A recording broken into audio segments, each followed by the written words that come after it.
First of all thanks for being here in my YouTube channel. तो आज के class में आप देखने वाले हो मैक्सिमा और मिनिमा। इससे प्रीवियस आप 11th और 12th में मैक्सिमा मिनिमा पढ़े हो। वहां पे आपके पास जो मैक्सिमा मिनिमा होता था वो दो ही वेरिएबल के लिए आप पढ़े थे। फिलहाल जो मैक्सिमा और मिनिमा ये आप यहाँ पे तीन वेरिएबल के लिए पढ़ने वाले हो। तो मैक्सिमा मिनिमा में कुछ कंसिडरेशन और कुछ कंडीशंस है। मैक्सिमा एंड मिनिमा, यहाँ पे आप लैग्रांजेस कंडीशन अप्लाई करने वाले हो मैक्सिमा और मिनिमा फाइंड करने के लिए। अब इस पर्टिकुलर केस में आप करते क्या हो, सपोज मेरे पास एक इक्वेशन है x plus 3y plus 4z is equals to 18। ये सिंगल इक्वेशन है और इसके आगे अगर मैं वर्ड मेंशन करता हूँ सॉल्व, तो सॉल्व करने का मीनिंग आपको पता है कि मुझे यहाँ पे x की वैल्यू नोन करनी है, y की वैल्यू नोन करनी है और साथ में z की वैल्यू नोन करनी है। बट ये पॉसिबल नहीं है। मैंने एक ही इक्वेशन दिया है जिस इक्वेशन में x y z ये तीन अननोन वेरिएबल है। सिंगल इक्वेशन तीन अननोन वेरिएबल ये सॉल्व नहीं होगा। इसे सॉल्व करने के लिए आपको मिनिमम तीन इक्वेशन की रिक्वायरमेंट है। अगर तीन इक्वेशन और तीनों भी इक्वेशन में x y z variable present है तो फिर आप साइमल्टेनियस इक्वेशन सॉल्व कर सकते हो। बट यहाँ पे सिंगल इक्वेशन तीन अननोन, इसे सॉल्व करना पॉसिबल नहीं। इसे सॉल्व करने के लिए फिर आपको कंडीशन पुट करनी पड़ेगी। अगर मैं इसी के जगह पे ऐसा मेंशन कर लेता हूं, put y equals to 4x and z equals to 3x। मैंने क्या किया, y को कन्वर्ट किया इन टर्म्स ऑफ x और z को भी कन्वर्ट किया इन टर्म्स ऑफ x। दिक्कत क्या थी, सिंगल इक्वेशन था, तीन अननोन वेरिएबल थे। अभी मैंने इसको खत्म ही कर दिया, y को कन्वर्ट किया इन टर्म्स ऑफ x और z को भी कन्वर्ट किया इन टर्म्स ऑफ x। यानी आने वाला जो इक्वेशन है उसमें आपको single equation single variable x दिखने वाला है। अगर ये कंडीशन में ऊपर पुट करता हूं x प्लस 3 इंटू वाई और y की जगह पे 4x प्लस 4 इंटू z और z की जगह पे 3x। अब इस इक्वेशन में x plus 3 into 4 12x plus 4 into 3 again 12x is equal to 18। ये जो इक्वेशन है 12x plus 12x plus x, 12 plus 12 24 plus 1 यानी 25x is equal to 18। Then x equal to 18 by 25। मिल गई ना x की वैल्यू। जैसे इस x की वैल्यू नोन हुई फिर मैं इस इक्वेशन में पुट करके y और ये वाली इक्वेशन में पुट करके z की वैल्यू भी नोन कर सकता हूं। तो लैग्रांजेस कंडीशन का यूज करके आप यही काम करने वाले हो। आपके पास जो इक्वेशन होगा उसमें तीन वेरिएबल होंगे x y z और उस x y z की वैल्यू आप एक ही इक्वेशन से फाइंड नहीं करोगे। तो फाइंड करने के लिए मैंने क्या किया, y को कन्वर्ट किया इन टर्म्स ऑफ x और z जो थर्ड वेरिएबल था उसको भी कन्वर्ट किया इन टर्म्स ऑफ x। फिर जो इक्वेशन बना था वो सिंगल वेरिएबल x के फॉर्म में बना और आगे मेरा क्वेश्चन सॉल्व हुआ है। तो मैक्सिमा मिनिमा सॉल्व करना है थ्री वेरिएबल के लिए, तो लैग्रांजेस की कंडीशन यूज करके आप यही कन्वर्जन करने वाले हो। अब इसे कन्वर्ट करने की प्रोसेस क्या है,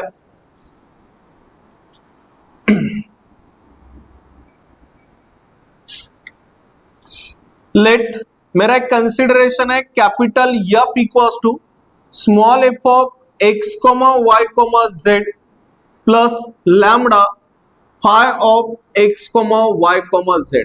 एक मैंने इक्वेशन कंसीडर किया है capital F equals to small f of x, y, z और सेकेंड है phi of x, y, z। इसमें दो अननोन है। लैम्डा आपका स्केलर कांस्टेंट है। First small f of x, y, z क्या होता है और second phi of x, y, z क्या होता है। Small f of x, y, z means ऐसा equation it contain one variable in each and every term।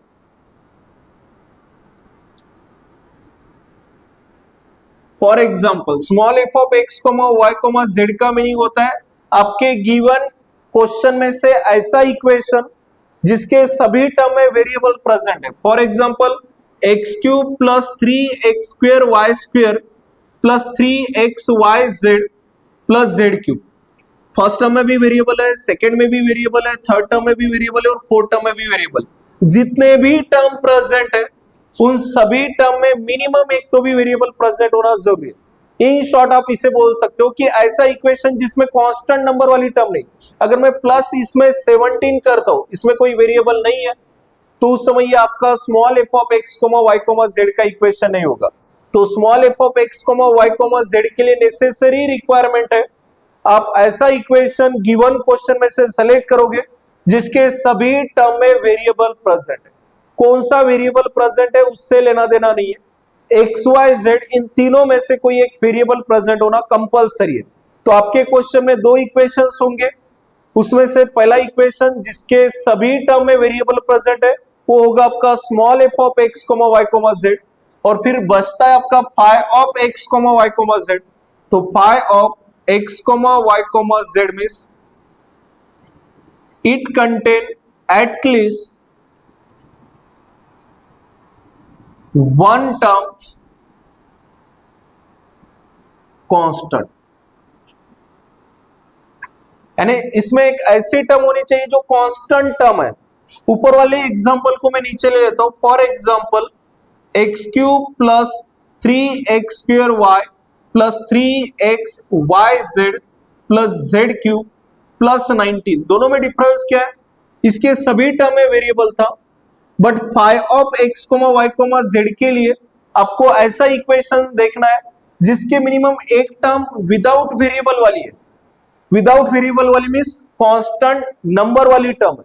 तो अगर ऐसा इक्वेशन आपके क्वेश्चन में, तो उस इक्वेशन को आप डिनोट करोगे phi of x comma Y comma Z. दो चीजें आपकी यहाँ पे क्लियर हुई है। Small F of x comma Y comma Z means ऐसा इक्वेशन जिसके सभी टर्म में वेरिएबल है, और phi of x comma Y comma Z means ऐसा इक्वेशन जिस इक्वेशन के अंदर एक टर्म ऐसी है जो प्योर कांस्टेंट टर्म है, कांस्टेंट नंबर वाली टर्म है। तो दोनों में आपका डाउट नहीं है, small F of x comma Y comma z और phi of x comma Y comma z, ये दोनों भी चीजें आपके क्लियर हुए। फिर इसे आगे सॉल्व करने के लिए आप कैसे सॉल्व करोगे, तो मैं आप यहाँ पे लैग्रांजेस की कंडीशन अप्लाई करने वाला हूं। By using Lagrange's condition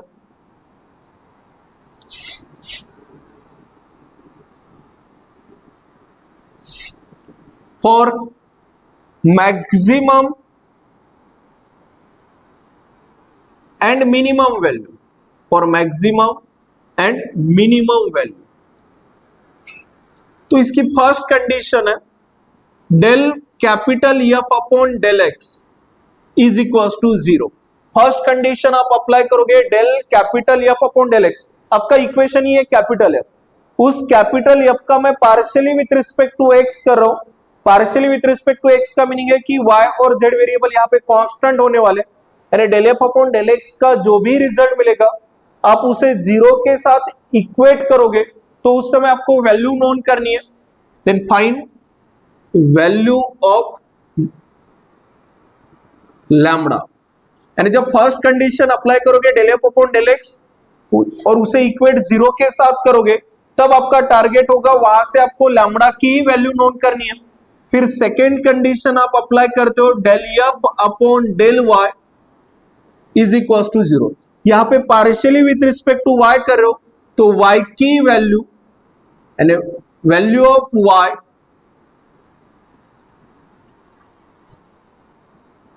in terms of x, in terms of x, यानी y की ही वैल्यू फाइंड करनी है but in terms of x। मैंने स्टार्टिंग में ही आपका यहाँ पे क्लियर किया था कि लैग्रांजेस में जो एक्स्ट्रा वेरिएबल है y और z उनको कन्वर्ट करता है इन टर्म्स ऑफ x, यानी कंडीशन टाइप में आता है।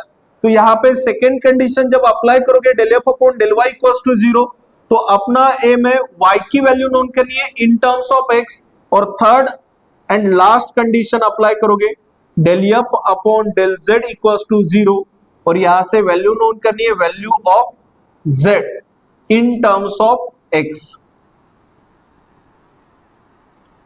अब ये लैग्रांजेस की कंडीशन यूज करके आपने क्या किया del F upon del Y यानी y in terms of x, del F upon del z यानी value of z in terms of x, y भी in terms of x convert हुआ, z भी in terms of x convert हुआ, यानी जिसकी भी आपको मैक्सिमम या मिनिमम वैल्यू फाइंड करनी है वो पर्टिकुलर इक्वेशन सिंगल वेरिएबल में कन्वर्ट हुआ x में, उसके बाद आपको वहां से x की वैल्यू नोन होगी, जैसे ही x की वैल्यू नोन करते हो फिर y in terms of x था y भी नोन हो जाएगा, z in terms of x था z की भी वैल्यू नोन हो जाएगी।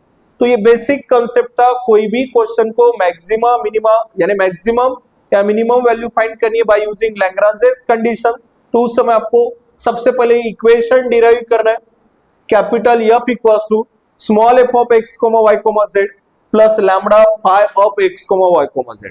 इसमें दो इक्वेशन है, small f of x, y, z यानी ऐसा इक्वेशन जिसके सभी टर्म में वेरिएबल है, और second equation phi of x, y, z means ऐसा इक्वेशन जिसमें एटलीस्ट एक सिंगल कांस्टेंट नंबर वाली टर्म प्रेजेंट है। फिर आप लैग्रांजेस की कंडीशन अप्लाई करोगे, del f upon del x equals to 0, value of lambda, del f upon del y equals to 0, value of y in terms of x, and del f upon del z equals to 0, value of z in terms of x। y भी convert हुआ इन terms of x, z भी convert हुआ इन terms of x, तो फिर आगे आप maximum या minimum value find कर सकते हो। तो नेक्स्ट वीडियो में आप इसी से रिलेटेड क्वेश्चन देखने वाले हो। Thank you.